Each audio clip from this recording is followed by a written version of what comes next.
What's up, guys? Just a quick disclaimer before I start this episode. I recorded this before the news broke that Montez Sweat indeed signed with the Chicago Bears on a big 4-year, $98 million deal. So in this episode, I don't really get to provide my analysis on a deal that I didn't know happened yet. So if you guys want to hear me talk about what I think of the Montez Sweat deal, make sure you also tune into the other episode, the bonus episode, which kind of cues in more on the Bears as a whole and how they're doing. So thanks and enjoy the episode.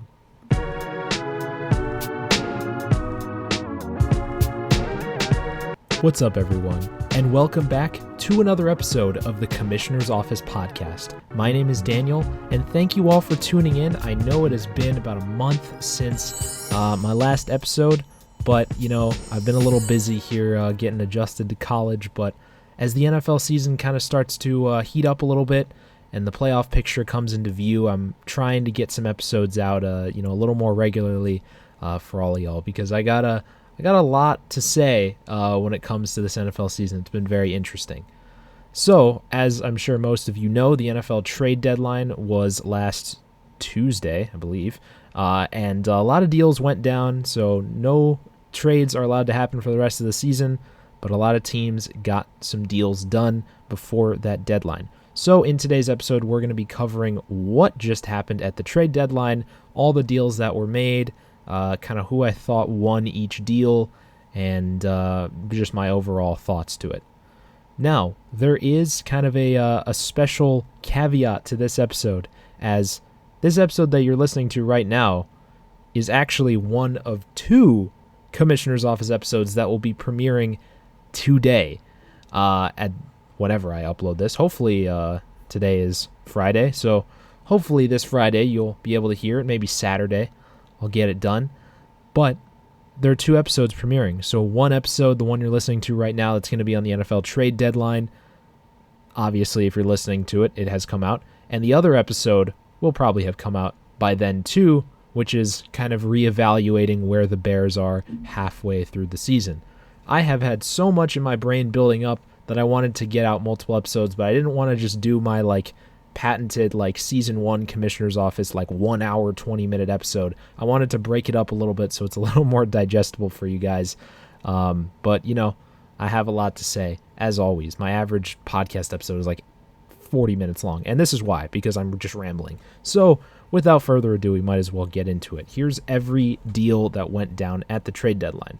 Now, some of these are less significant than others. Ultimately, some of them will not have that much of an impact on the league. However, some of them will have an impact on either the league or your favorite team, whether that be the Falcons or the Chiefs or the Bears like me or the Commanders, whatever. So the first trade that went down was that Kentavius Street was shipped from the Philadelphia Eagles to the Atlanta Falcons. In return, Philadelphia got a 6th-round pick. Like I said, some trades are going to be more significant than others. This one was pretty insignificant. Atlanta gave up a late-round draft pick to add some depth at defensive tackle. Grady Jarrett was their big interior presence on that Atlanta defensive line, but he very sadly had a season-ending injury. I think it was a leg injury, either an ACL or an Achilles. I can't remember.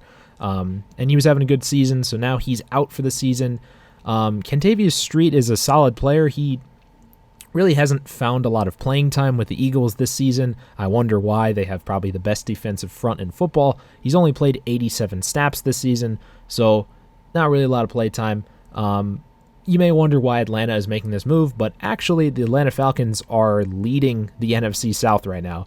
As weird as that sounds, they're 4-4 right now, and I know the NFC South is not very good this year, and they haven't been for a while, but right now they are tied with the Saints, both at 4-4, while the Bucs are at 3-4, and as I'm recording this, the Panthers are at 1-6. So I think this is a pretty inoffensive trade to both teams. I would say that Atlanta maybe has the edge in this one because Kentavius Street is kind of a low-risk, high-reward player, and he's probably going to get some more play time than he did in Philadelphia. But Philly also is clearing a roster spot for another trade that they made, which is for Kevin Byard. Fantastic segue, as always, which will take us to our next trade.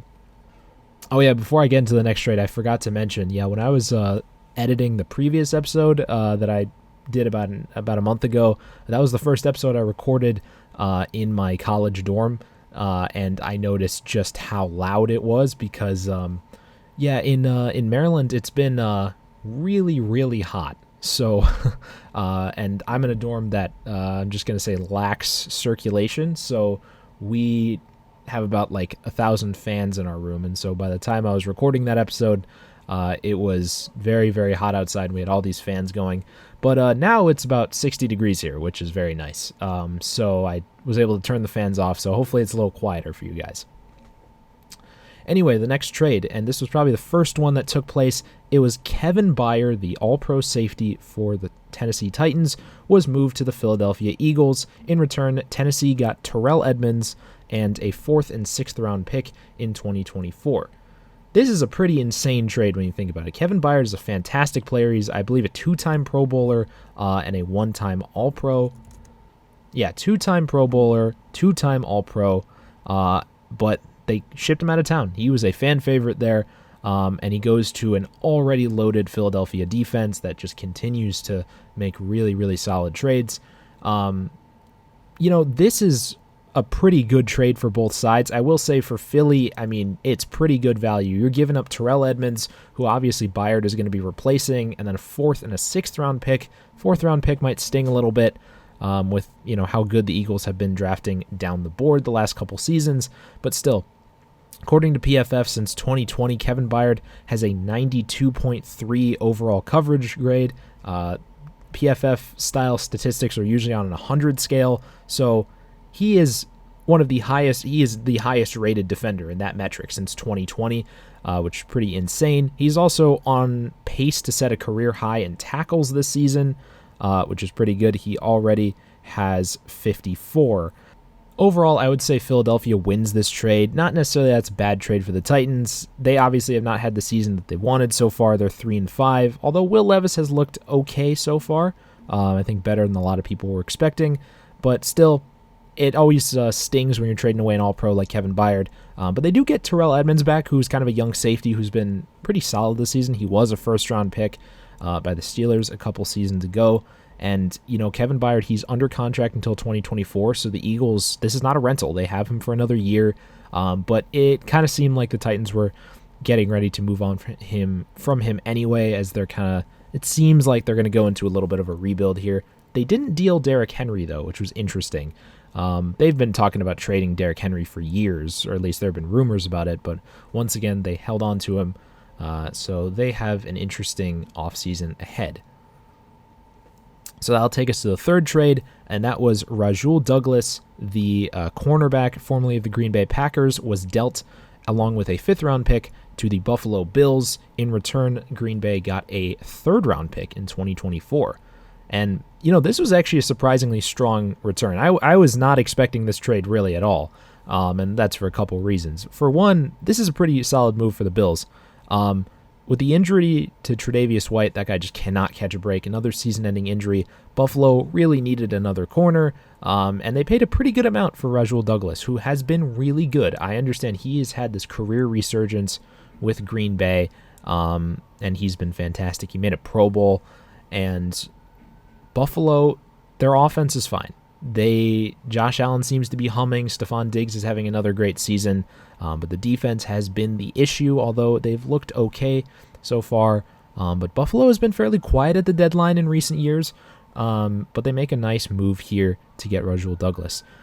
Now, I would say that Buffalo wins this trade because, again, Rasul Douglas is under contract. Sorry, there's a fire engine outside my room. That's fun. But I'm just going to power through. Rasul Douglas is under contract through 2024, so this is, again, not a rental. But, again, the Packers, they get a 3rd round back for him. They do have to give up a 5th as well, but it's pretty good draft capital for a corner.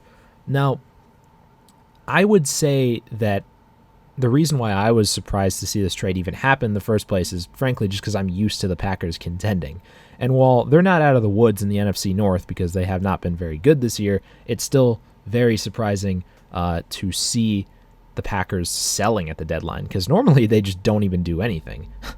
But now that they have Aaron Rodgers, they can't really, now that they don't have Aaron Rodgers, they can't be carried by Jordan Love anymore, which brings a lot of joy to my heart as a Bears fan.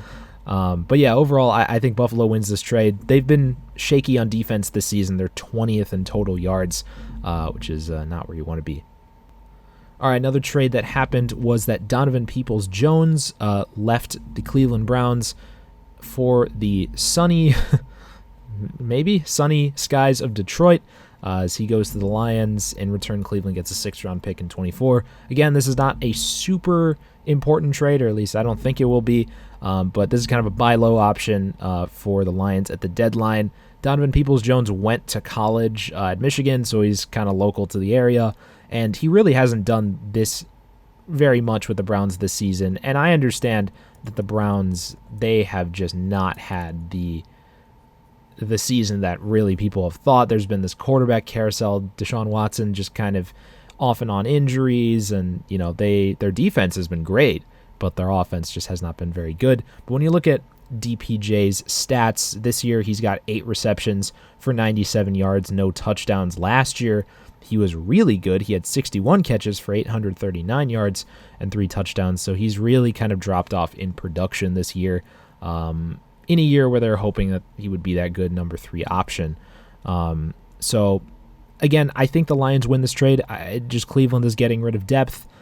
I would say that the solace for the Browns in this situation is that they get something back for a guy that they won't end up re-signing anyway because his contract's up. So, but for the Lions, they add on offense. Their offense has been pretty solid this season. The Lions, they are just a solid team. It's weird. This is the best Lions team that I've probably seen in at least 5 or 6 years. Maybe one of those old Matthew Stafford teams was rivaled the talent of this one, but man, for the first time in a long time, I don't know if the Bears are going to just destroy the Lions like they sometimes usually do. Another trade that took place was Ezra Cleveland, who's a guard formerly of the Minnesota Vikings. He was sent to the Jacksonville Jaguars. In return, Minnesota got a 6th-round pick. This one, for me, was kind of a head-scratcher. Honestly, the Vikings are in a really bad spot. I wouldn't call it bad, but I would say they're in a really tough spot because they just lost their QB, Kirk Cousins, to an Achilles injury, which is really rough, especially for someone his age. That might be it for him in Minnesota. They do go out and get another quarterback, which I'll talk about later. But Ezra Cleveland was a guy they drafted in the 2nd round a couple years ago. He's having the best year of his career, and he hasn't quite lived up to this season's performance in his previous couple seasons, but they still just kind of let him walk at the deadline. The Jaguars basically gave up nothing for him. They just give up a 6th round for him, and they get a starting guard for at least the rest of the season, and Cleveland's specialty is like run blocking, which the Jaguars need all the help they can get with because they got to support Travis Etienne, who's having a very good season so far. I think Jaguars win this trade easily. For me, I'm not arguing that Minnesota should have re-signed Cleveland. I'm not sure when his contract is up. I think he's got one more year, but it just doesn't make a lot of sense for me. Why, if you're going to go out and trade for a quarterback to replace Kirk Cousins, then why are you going to trade one of your starting guards? It doesn't really make sense to me. I feel like if you're going to tank, then you just kind of let your rookie quarterback Jaren Hall, see out the rest of the season. But I don't know. Minnesota, again, in a really tough spot, especially with Justin Jefferson still out. So, but they get a late round pick back in return for one of their linemen. All right, the next trade that took place was Josh Dobbs, the starting quarterback for the Arizona Cardinals, was dealt at the deadline. When was the last time you saw that? Starting QB traded away at the trade deadline. He was shipped off to Minnesota along with a 7th-round pick in return for Arizona getting a 6th-round pick in 2024. I think that this is a really good move for both sides. This year's trade deadline, the theme for me that I saw was we just saw a lot of wholesome, smallish trades that made a lot of sense for both teams. There really wasn't any trade here this year that I thought, wow, like they got fleeced or they didn't get anything back for that guy. Bears fans, please don't say the Montez Sweat trade was fleeced, okay? I can't have that effect on my mental health right now. And I'll talk about that trade later. But anyway, I think this is a good move for both sides. I don't mind Minnesota trying to stay competitive. Josh Dobbs was actually pretty good, all things considered, in Arizona. They just kind of threw him onto the roster. And after Kyler Murray was still recovering from his injury, and they were just like, okay, here you go. And you know what? This Arizona team hasn't been great, but they've been competitive in every game. And Dobbs has definitely been a net positive for the Cardinals. And Minnesota gets a solid QB to, maybe mentor Jaren Hall a little bit, and he'll probably be the starter for the rest of the season. It does seem like Jaren Hall is going to play this Sunday. It's not going to be Dobbs. So that might not be might be a rough go for Minnesota against Atlanta, I believe. But Arizona also gets something back for a QB that they probably aren't going to start next year, and he frankly outperformed expectations. I was a little surprised they didn't get more for him because he's a quarterback, but you know what? They got what they got, and the trade also makes a lot more sense in hindsight now that Kyler Murray, it seems like, is going to come back. I just saw today that he's questionable, but he's making the trip. I forgot who they're playing, but he's making the trip with the team, so maybe he will play. And Minnesota, as weird as it sounds, they are in contention for one of those wild card spots. Right now, they're second in the division to the Lions. They're sitting at 4-4 right now, though, which is pretty good. The Lions are at 6-2. So, the NFC this year has just been really weird. So Minnesota could end up sneaking in. It doesn't seem like it's going to be a 13-4 season like last year, but I think we kind of knew that coming in. All right, another trade here. This one might have been the biggest of the deadline. It was Leonard Williams, the Giants' interior D lineman, getting sent to the Seahawks in return for a 2nd and 5th round pick in 2024. This was kind of a doozy. I was not expecting this one.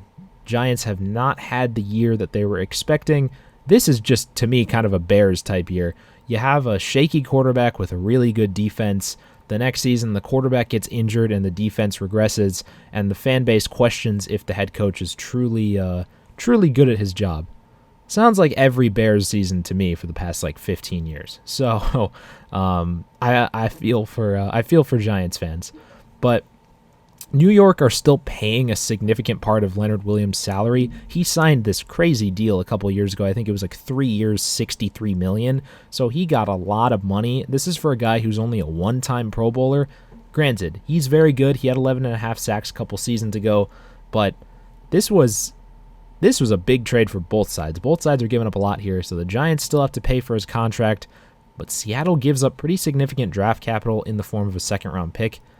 I mean, this is a gamble because Williams is also in the last year of his deal, so Seattle's going to have to re-sign him, which is going to be tough.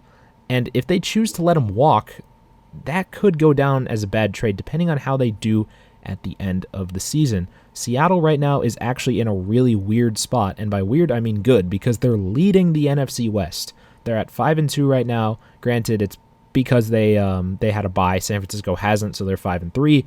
But I mean, they are right there for that division lead, especially with San Francisco kind of sliding down the boards as of late. So, I like this trade for the Seattle Seahawks. I think that this is a aggressive trade, and Seattle needs another difference maker on the D-line. And so I like the trade, but it's high risk because if Seattle kind of crashes at the end of the season, then this trade, this 2nd-round pick that they're getting could be pretty valuable. It could be in the 40s somewhere, maybe even in the 30s, depending on how bad they slide. But ideally, Seattle, they're looking at maybe a divisional appearance in the playoffs. So we will see how that goes, but interesting trade there for the Giants and Seahawks. All right, 2 more trades left, and I'm going to save the Bears trade for last because save the best for last. But for now, we got Chase Young leaving the Commanders as part of their dismantling of their defensive line. Chase Young was shipped off to San Francisco for a 3rd-round pick in 2024. So everyone and their mother thought that Washington was going to get at least a 2nd, maybe even a 1st for Chase Young. but in the end, it only cost a third. In my opinion, this is about probably as close as we got to a fleecing this year.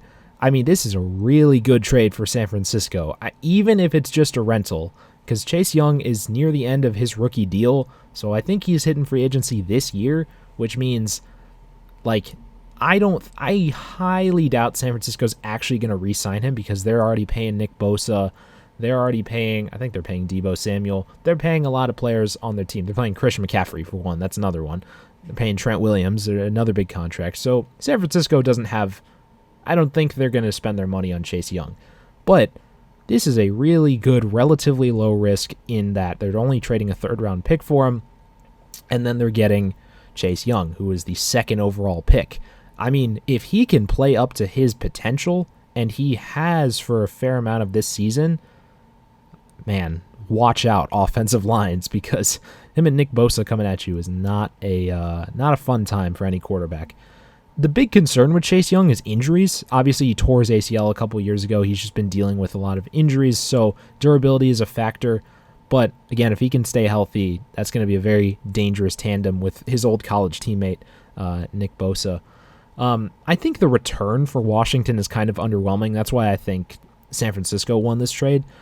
Even with the injury concerns, I really thought they would have gotten a second-round pick for him because he's Chase Young. He stayed healthy this season. I think he has like 5.5 sacks.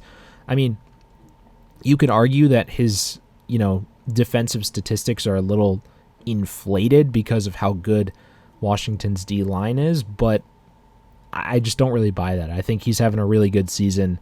I ultimately think he will be a great player, so if he stays healthy. So really good trade here for the Niners, and I think they win that one pretty easily. I forgot to say the last couple trades who I think won. So Josh Dobbs, I would say the Josh Dobbs trade with Minnesota and Arizona. I think the Vikings win this one. I just think that it's a pretty minimal return, but it's pretty even. And then for the Leonard Williams trade, I'm going to say the Giants actually win this one. I think the Seahawks are giving up pretty significant draft capital. But again, it's really hard to choose sides in this trade deadline because most of the trades were pretty common, not common sense, but like pretty agreeable. I feel like there wasn't, like, it's not, in my opinion, like the Christian McCaffrey trade where like the Panthers didn't really get a ton back for him, or like the Bears, first overall pick trade where, in my opinion, we fleeced the Panthers. But anyway, on to another Bears trade. Montez Sweat is the newest Chicago Bear. He came over from Washington. In return, Washington gets our second-round pick in 2024. Now, Bears fans, they're not in a good spot right now. And frankly, they're hardly ever in a good spot because we're just very cynical. But they were actually fairly negative to this trade, which I was not really expecting. I thought we would be more excited that we're actually getting a good pass rusher. But the fans didn't seem to like it very much. And I will say, disclaimer, a lot of fans, I think their distrust in Ryan Poles for this trade goes back to the fact that we gave up our second-round pick last year for Chase Claypool. And a lot of you may wonder who that guy is, may not be jogging your memory. It's not really jogging my memory either. I just found out about it.